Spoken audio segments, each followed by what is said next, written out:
Now, the next big one we had is the relation for the curl.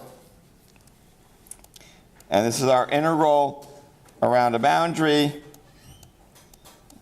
of v dot dr is the integral over that surface of the curl of v dot n hat ds, the enclosed surface.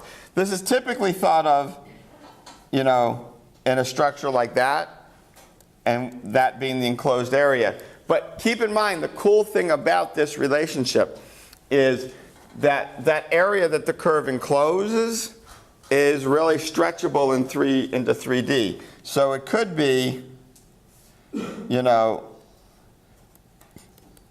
area like that. It could be a three-dimensional surface that has an open hole, and the open hole in the three-dimensional surface is your curve that bounds the area. So it's not limited to just the plane. The derivation will look like it is, but again, if you think about it carefully, you'll see that all that matters is that there's an outer boundary. That basically, if I take any space and start dividing it up into really small squares, and I start doing little integrals around the squares, you see the inside pieces always cancel. Because I have to do all my integrals either clockwise or counterclockwise. We pick counterclockwise by convention. So as I come around here, what comes up on this side comes down on this side. At the end of the day, all that's left is the outer boundary stuff. And it doesn't matter how I make the surface.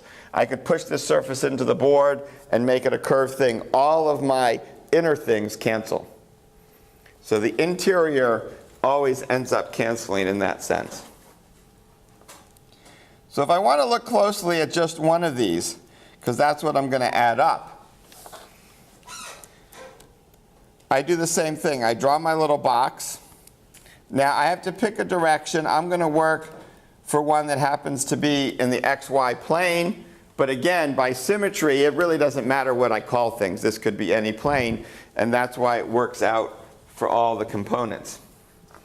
And I'm going to start at the point x naught, y naught in this corner, and I'm going to move by dx and by dy. And I have to keep track that, of course, over here I'm going with a negative sign, and over here I've got a negative sign. So now instead of the two pieces, the one for the opposite sides, because I'm going around the curve, in this case I'll have four things, two positive, two negative, as I go around. Because remember, what I'm doing fundamentally here is the integral around the curve of v dot dr. And so that dot product does give me the plus or minus sign. Okay. Again, another way to think about this is dy j hat, this is dx I hat. Over here we have a dy times a minus j hat because it's going backwards. I'm sorry, dx minus I hat. And here we have a dy minus j hat. So there's lots of ways to think about getting that minus sign in there. So my four terms, along the bottom, which component of the vector field do I have? What? So along that bottom piece, which component of the vector field do I have? As I move along the bottom here. But which component of v? It's vx because I'm going to do v dot I hat, which pulls out my vx. Notice we are using the concept of what? Projection, the concept that we must memorize by the end of the quarter. Now, x will vary for this, but it will be at a fixed y naught. I'm going to do the 2D version. I can keep z along if I want. There's no reason not to, but just for writing simplicity. And that's dx. So as I go up, what component am I using? Vy. And again, here I'm at x naught plus dx now, and I'm varying y, and I've got dy. And then when we come back on the top, we're at y naught plus dy, and when we come down, we're at y. we're at x naught. Now notice, we're going to do our trick of multiplying by 1. And it's nice, right? Because the one with the dy, we see there's a change in x. We go from x naught to x plus dx. So we're going to want to multiply top and bottom by dx to get a d by dx. The one where there's dx, we've got y naught plus dy and y naught. So that's where we're going to multiply by dy. And we're going to change our line integral into an area integral and our function into a derivative. So it's exactly the same idea we've had all along.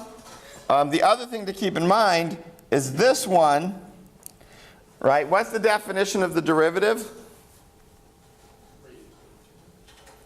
No, the limit as delta x goes to 0 of what? F of x plus h minus f of x. Here the minus sign is in the wrong place because it's the y naught plus dy. So that one's going to be a negative of the derivative. So you can start to see how we're going to get a curl out of this. So I pick my vy's first. I group those. I have vy of x naught plus dx y minus vy of x naught y. I'm now going to divide by dx and multiply by dx. And now the other one is going to be negative vx of x y naught plus dy minus vx of x of y naught. And here I'm dividing by dy and multiplying by dy.